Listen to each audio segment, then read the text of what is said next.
Extra Journaal, vers van de pers. Welkom bij Extra Journaal. Fijn dat u weer kijkt. We hebben het belangrijkste nieuws voor u op een rij gezet. En we beginnen met een bericht over de politie die bij toeval een drugsproductie aantreft. Dat had allemaal te maken met een inval in de vroege ochtend bij de Kaya Piano, dat is in de wijk Cascora. De politie ging daar naar binnen omdat een van de bewoners werd verdacht van het plegen van een gewapende overval. Eenmaal binnen trof de politie allerlei producten aan voor de productie van drugs. Ook werd er vloeibare drugs aangetroffen. De politie heeft alle spullen in beslag genomen, 2 mensen gearresteerd en heeft de zaak verder in onderzoek. Het aantal griepbesmettingen neemt af. Dat zei dokter Arias gisteren tijdens een persconferentie van de overheid van Curaçao. Het aantal griepbesmettingen is aan het afnemen en ook het aantal mensen dat met COVID in het ziekenhuis is opgenomen is niet aan het stijgen, aldus Arias. Er zijn wel veel mensen ziek, dus griep komt veel voor op Curaçao, maar er is geen reden tot zorg. Het totaal aantal mensen dat nu in het ziekenhuis is opgenomen met COVID-19 staat op 7. Daarmee is de situatie volgens dokter Melissa Arias, directeur Volksgezondheid, onder controle.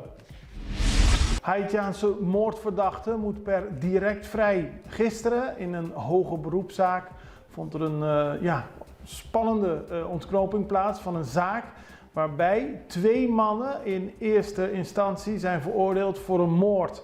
Die moord is gepleegd in 2011. Daarbij is een man omgekomen met de naam Odisha Rossa. Hij is in een put gegooid en in eerste instantie zijn er 2 mensen voor veroordeeld. Eén daarvan, Joseph Robert, is veroordeeld tot 13 jaar en is niet in hoger beroep gegaan. De andere, Vito Assineus, van inmiddels 57 jaar, die is wel in hoger beroep gegaan. Hij heeft steeds gezegd dat hij niet bij de moord aanwezig kon zijn, gewoon omdat hij op dat moment niet daar in de buurt was. En de rechter hoorde het aan, gaf hem gelijk, heeft niet 3 weken de tijd genomen om tot een oordeel te komen, maar tegelijkertijd besloten, u kunt het niet gedaan hebben, u wordt op vrije voeten gesteld. Goed nieuws voor de man in ieder geval.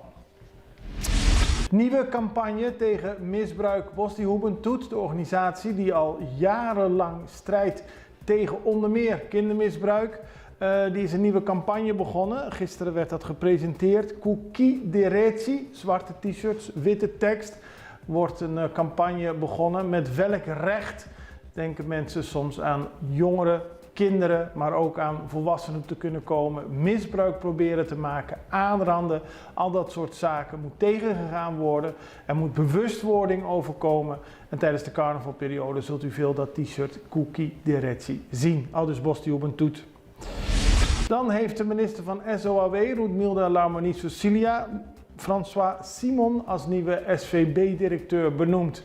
François Simon, beter bekend als Michel Simon, is de nieuwe directeur van SVB en hij volgt op 21 juli van dit jaar de huidige directeur op. De minister heeft die beslissing genomen nadat SBTNO had gezegd dat er een sollicitatieprocedure moest worden gestart. Maar volgens Roetmilde Larmonie is Simon de geschikte kandidaat en hoeft dus geen sollicitatieprocedure te beginnen. Vakbondsjaar geopend. Dezelfde minister, Roetmilde Larmonie Cecilia, was gisteren aanwezig bij de opening van het vakbondsjaar. Overkoepelende organisatie van vakbonden die opende het nieuwe jaar. En George Hernandez van de APVO zei dat in deze tijd van digitalisering de vakbond haar nieuwe weg moet vinden. Het is een andere situatie. De vakbond blijft van belang, maar ze zullen ook nieuwe routes moeten inslaan. De minister, Larmonie Cecilia, vroeg aan de vakbonden of nu het moment is aangebroken om te praten over de arbeidswetten, over sociale premies. Onderwerpen waar al lange tijd over gesproken zou moeten worden, aldus de minister, maar het gebeurt maar steeds niet. En ze heeft nu de vraag gelegd bij de vakbonden. Toch bezoekersrecord voor Bonaire, dat zat er ook wel aan te komen. We hebben eerder deze week al gezien dat Maas Mercera van het toerismebureau erover sprak. Maar nu is het ook officieel. Er waren in 2023 169.706 verblijfstoebezoekers op Bonaire. En daarmee wist het eiland de niveaus van voor de pandemie te overtreffen. Wat betekent een groei van 8% ten opzichte van 2019. Zoals mensen die vaak Bonaire bezoeken wel kunnen zien. Het grootste aantal toerisme komt uit Nederland, 47%, gevolgd door Amerika 23% en Curaçao 14%. Wij gaan graag op toeristenbezoek naar Bonaire. Een belangrijke aflevering van het nieuws, 7 berichten. We hebben nu even een break en komen terug met meer nieuws.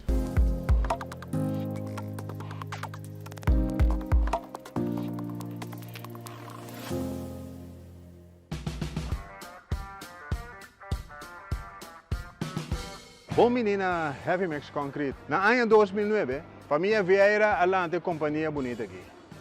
E tempo aí, nós começamos com 4 trucks de mixer, pump truck, então planta fácil. Wagnos Awe.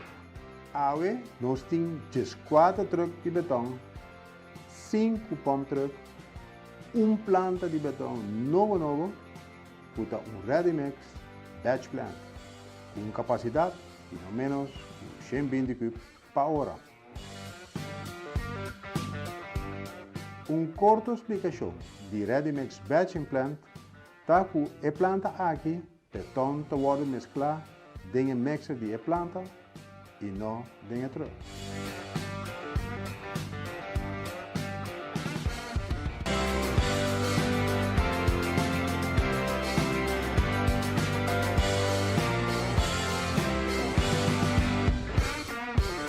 Eind vorig jaar hadden we een actie waarbij Karin Bosman 25 boeken weggaf aan mensen die reageerden.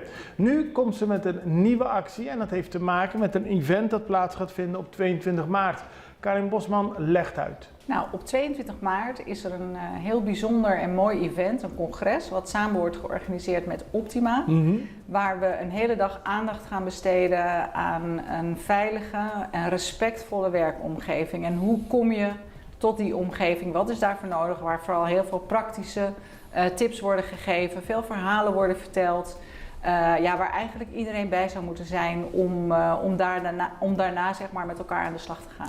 Iedereen die werkt in een bedrijf of iedereen die zeg maar, een verantwoordelijke functie heeft in het bedrijf? Ik vraag dat, gaat het alleen om de gewone werknemers of meer om zeg maar, het iets hogere kader? Nou, als je het hebt over draagvlak wil je iedereen betrekken. Dus die medewerkers zijn absoluut heel erg belangrijk. Maar deze focus is wel op de doelgroep leidinggevende, bestuurders, HR-professionals.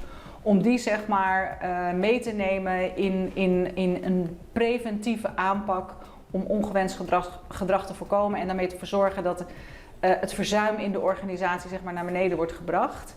En ook het verloop, want er zijn ook mensen die je organisatie verlaten omdat er sprake is van grensoverschrijdend gedrag.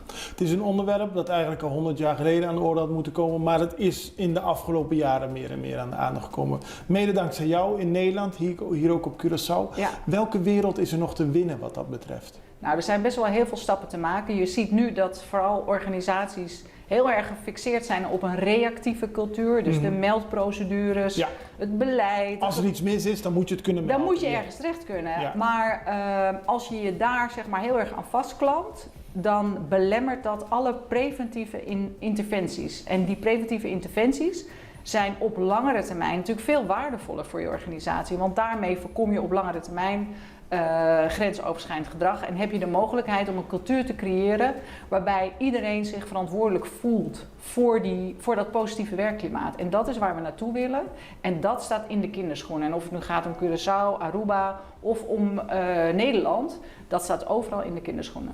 En zoals gezegd, er komt een actie. Mensen kunnen een mail sturen naar redactie@extra.cw, redactie met een C. redactie@extra.cw om kans te maken op een van de toegangskaarten van het event. Zo legt Karin Bosman uit. We geven er maximaal 5 weg, want die tickets die kosten 125 gulden. Dus ik denk dat het een hele mooie actie is voor de HR-professional of de bestuurder om daarop in te schrijven. Daarnaast hebben we fantastische sprekers, dus het is echt, je wil er eigenlijk niet zijn, want daarna wordt er veel over gesproken.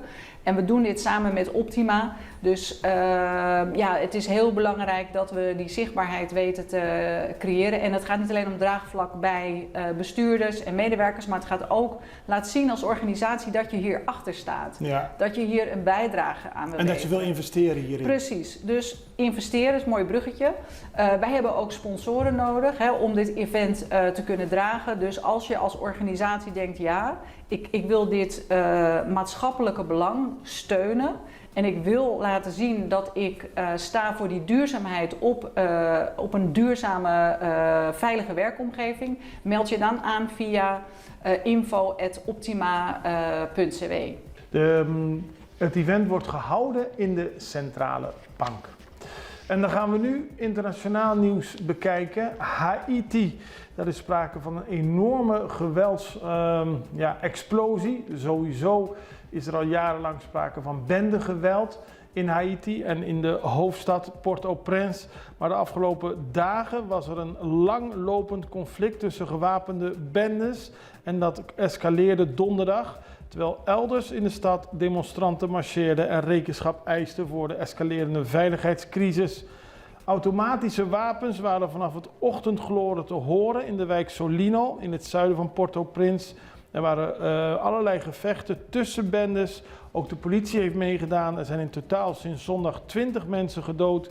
Huizen worden uitgebrand. De situatie lijkt helemaal uit de hand te lopen. En dan tegelijkertijd waren er anti-regeringsdemonstraties. Als een oproep van Guy Philippe, een voormalige Haitiaanse politiechef, een politicus. Die is naar het land teruggekeerd.